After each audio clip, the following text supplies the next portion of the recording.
Hey everyone, my name's Liam, and I'm going to be talking about my experience with being single, how I feel society has shaped some of my frustrations with that, and how I feel I'm finally starting to take some comfort with not being in a romantic relationship.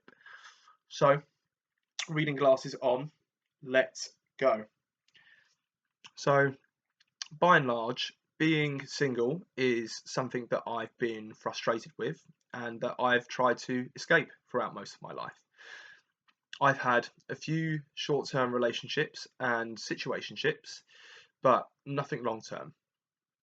And I think there's a certain irony to my preoccupation with shedding my single status. And that's because throughout pretty much all of my adult life, I've had so many rich and fulfilling friendships, very meaningful platonic relationships, yet I've also experienced intense emotional pain and feelings of loneliness due to not having a romantic relationship. So, despite my preoccupations and efforts, the goal of finding a romantic relationship has largely evaded me. I also feel it's worth mentioning that throughout my adult life, I've mainly used dating apps to try and find a romantic partner, but I have also tried to put myself out there on occasion, asking a few people out in the wild when I've felt it was appropriate. Um,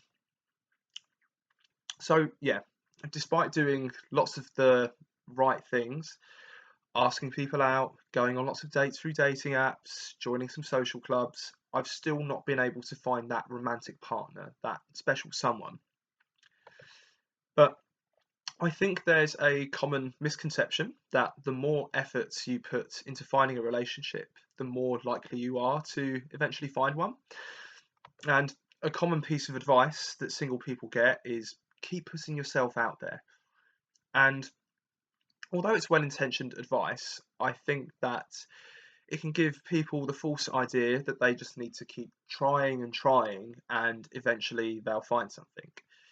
But in my experience, you can be doing all of the right things and still not see the results that you're looking for.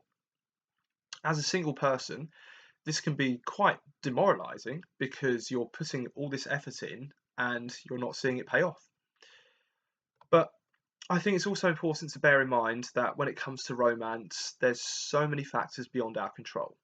There's finding someone we have chemistry with. There's finding that person at the right place at the right time. And then there's also the fact that people in general are just quite unpredictable. But I think we can take some comfort in knowing these things. So, a lot of my motivation with wanting a relationship has stemmed from my emotional experience as a human being, someone who, like myself particularly, someone who experiences romantic and sexual desire. I have these desires for intimacy, sex, and companionship that are all outside of my control.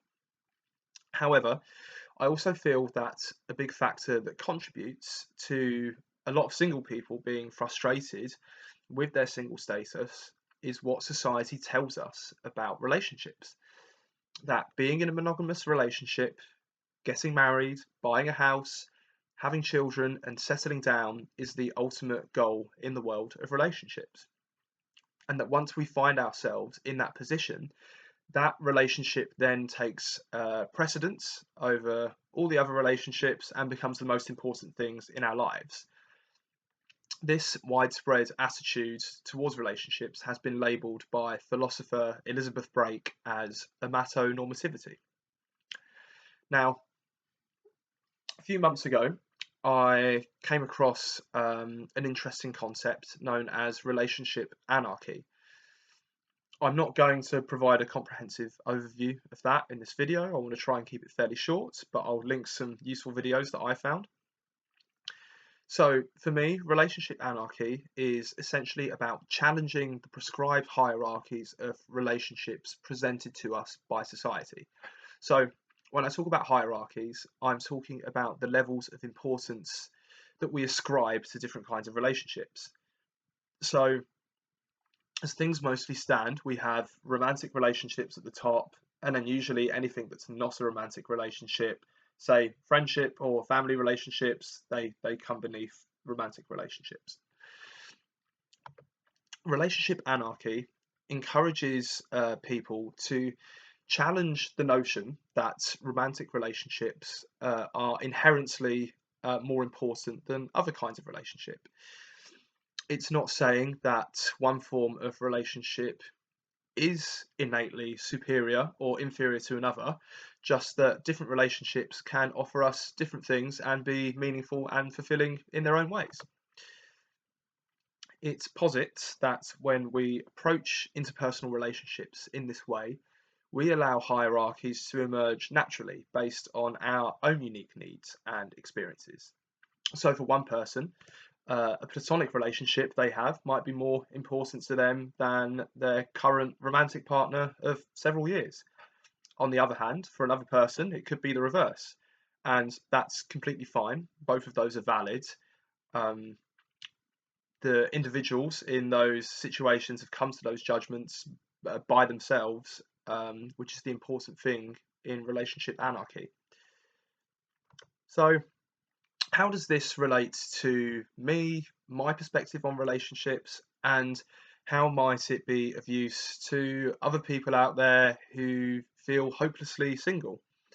Well, since I've come across these concepts and I've become educating myself more and more about things like relationship anarchy and amatonormativity, I feel like I've begun to challenge a lot of the social conditioning that has drilled this idea into me that I must find a romantic partner and that romantic relationships are inherently more important than others. I'd say I've really taken some solace in the view that different kinds of relationships aren't any more or less meaningful than others, they're just different. As mentioned earlier, I've experienced intense emotional pain because I'm lacking one particular kind of relationship in my life, even though all the while I've had many other immensely meaningful and fulfilling ones. It just so happens that they've been platonic. And I think that's the damaging thing about what society tells us about romantic relationships. It makes us feel like we're worth less or doing something wrong when we're not in one. And it also causes us to overlook all the brilliant, wonderful connections that we do have, all because we're missing this one specific kind of relationship. And I genuinely do feel that since I've stumbled across these different ways of thinking about relationships, I'm becoming more grateful and appreciative of the relationships that I do have. I'm extremely fortunate to have many great friendships and a fantastic support network in my life. And of course, as someone who does experience sexual and romantic desire, there are and still will be times where I feel lonely and frustrated in these regards. But I feel that every now and then it's important to take stock of what we do have as opposed to what we don't. And I think that human beings, myself included, are typically quite bad at this. So, yeah, that's basically everything that I have to say. If you've made it to the end of this video, then well done. I salute thee. If anything that I've said has resonated with you at all, then check out the description. I've left some links, videos, and articles that I found very eye-opening and have resonated with me a lot. I found them very useful. So yeah, check those out. Um, because a few of the things that I've mentioned in this video, like relationship anarchy, amatonormativity, I barely scratched the surface. So those resources cover them in a lot more depth. Um, so yeah, with all that said, see you later and have a great day.